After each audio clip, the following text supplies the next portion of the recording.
Alright guys, today we're talking Halloween.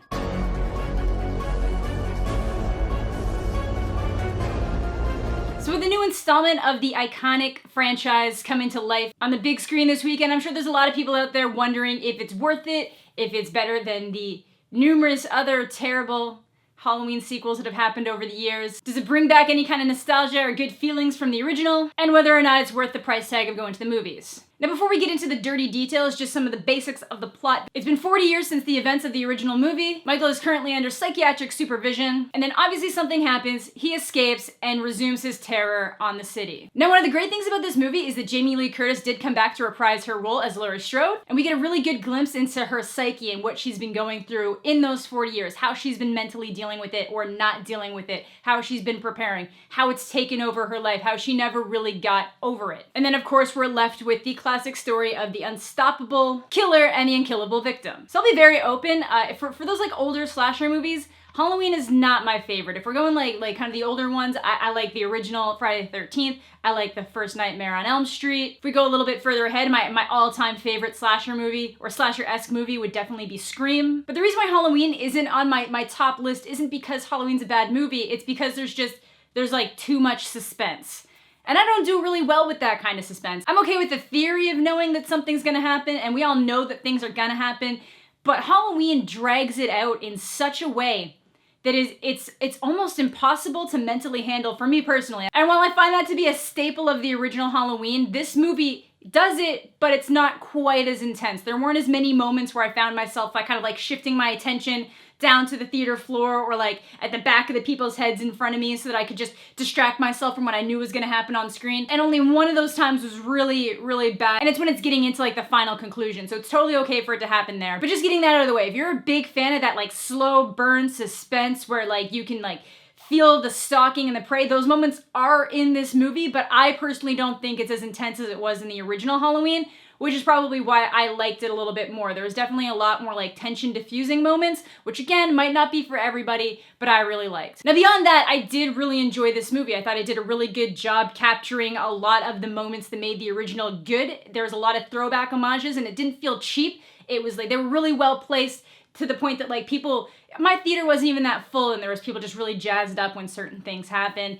There was a lot of good audience interaction, honestly, which always makes it nice. Now beyond the homages, the new characters I thought all did a really good job. There's this one kid that somebody's babysitting that just really, really stood out, and it kind of, those moments with him kind of brought me back to like a Scream feeling, which is just something I really enjoy, and it was that was really enjoyable. I guess they have a bunch of footage of this kid's banter, and I'm kind of hoping that it ends up on some kind of extended cut just so I can see it somewhere. And to find out that he basically jumped in last second when the original casted actor dropped out, I think the day before he was supposed to start filming, just makes it like that much better, because you never know what we would have got if this kid hadn't stepped in. I thought that the granddaughter Allison did a really good job kind of playing the role of somebody who knew that her family had faced unspeakable evils, but had the mother of somebody who was trying to escape that mentality, and then the grandmother is still permanently in that mentality. I thought they dealt with that situation really well. I'm kind of mixed on Judy Greer's performance. I thought it was good, but almost like a little aloof and a little bit too much like some of her other roles, but you could make the argument that she's acting the way she is because she's doing so much and everything in her power to try to escape that lifestyle that she grew up in and trying to surpass herself from it and just trying to get past it. I think for her it's easier to put on that shell and the facade than have to deal with the fact that her mother's been mentally tortured for her entire life, basically. Going into the kills themselves, I thought they were like very brutal. It was very like assassin style, just coming across somebody, going for it, moving to the next thing, coming across somebody, going for it, finding a better weapon. It was very systematic and just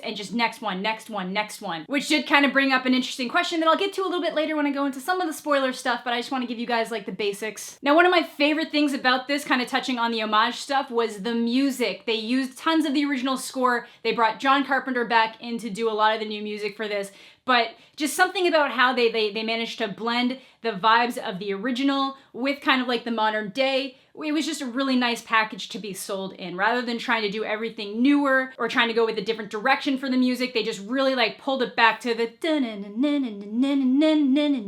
it was great. It was great. I loved it. So overall, if you're a fan of horror movies, if you're a fan of the original Halloween, I would definitely say this is worth it. I don't think it's a perfect movie, but it was definitely very enjoyable. I think it'll be a good theater going experience. I think it's something that the audience will get into, even if you're not a fan of the original Halloween. Some of those homage payback moments are just rewarding no matter what. So now let's cut into some of the spoilers and answer that big question. So the doctor character. I think he would have been more compelling if he had legitimately believed that there was some redeeming factor to Michael, if he had just kind of gotten so close to him over the years, or just believed he had gotten so close to him over the years that he thought he was just this, this silent giant who is dormant in his killing, and he wouldn't do it again. Not that he should be free, but just that there was redemption there, because that's something really common. Maybe not so much with somebody who doesn't verbalize back to you, but I know that a lot of times people dealing with serial killers in prisons, they do get charmed by that charisma when they're not in a stage where they're a threat. And the more you get to know them, the harder it is to think of them in association with their crimes. So if they had gone that angle with this, I think that would have been a little bit better, but they go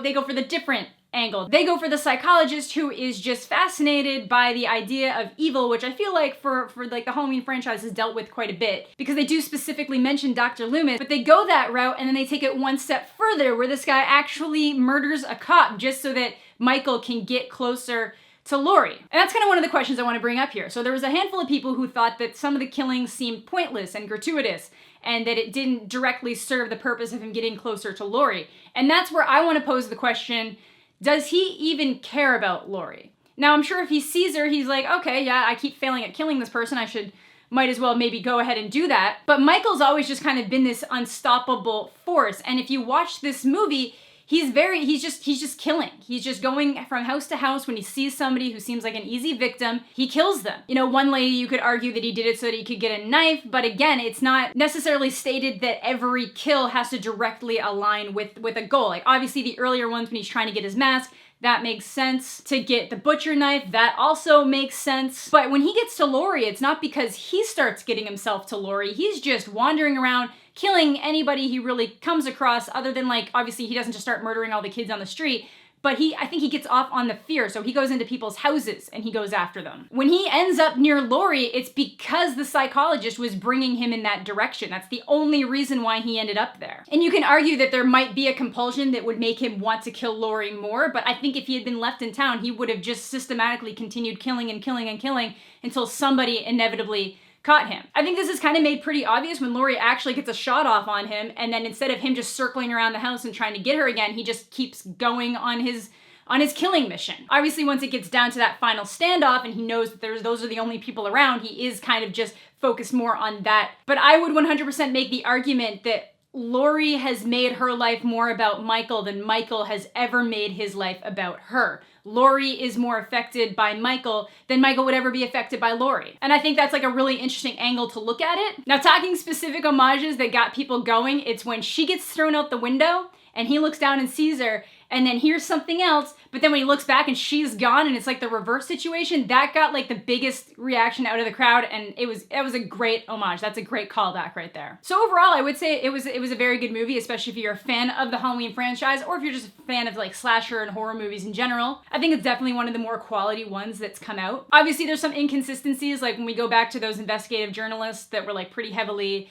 featured in the trailers. There's no way they're gonna like let him have that mask. Like no one's gonna give anybody that mask and like try to provoke a prisoner in a mental hospital who is literally being transferred that day. I get that the doctor would have been okay with it because he figured it might have like helped awaken something, and the doctor was obviously complicit in helping him escape. I think that was like very obviously made obvious, but he never would have gotten access to that mask in the first place, and he wouldn't have shown it to him, I don't think. So other than some of that stuff just not logically making sense, but me fully realizing that it's a horror movie, so like it's normal for things not to logically make sense, I thought it was a good time. It had some comedy. Some people probably might think there's too much comedy in it, but I appreciate some good comedic relief, because like I said, Scream's my favorite slasher movie. I thought the killings were handled really well. Like they weren't too graphic, but they still showed exactly how brutal he was in nature. I thought they did a really good job kind of like barely showing his face. If he didn't have the mask, it would just like allude to certain parts. You never actually saw full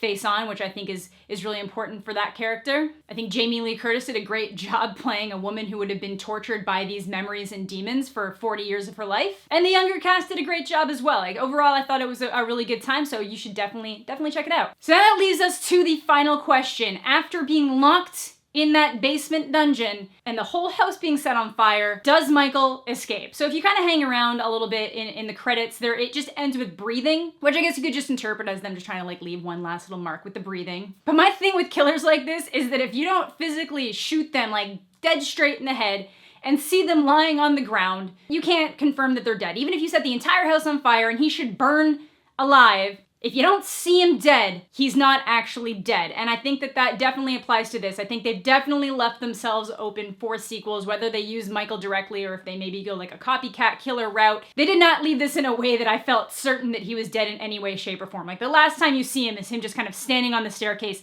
staring directly at Laurie, which is basically directly at us. So no, I do not think Michael Myers is dead based on that finale, but let me know what you guys are thinking in the comment section down below. So that is gonna do it for today's video. If you guys saw the movie and enjoyed it, let me know down below. If you didn't enjoy it, let me know why down below. I know there's probably a lot of like big Halloween buffs out there that might have had some more specific issues or more things that they specifically liked. What were your favorite callbacks? What were your least favorite callbacks? Just let me know what you're thinking. So thank you all so much for watching. Have a fantastic day, and we'll catch you all later.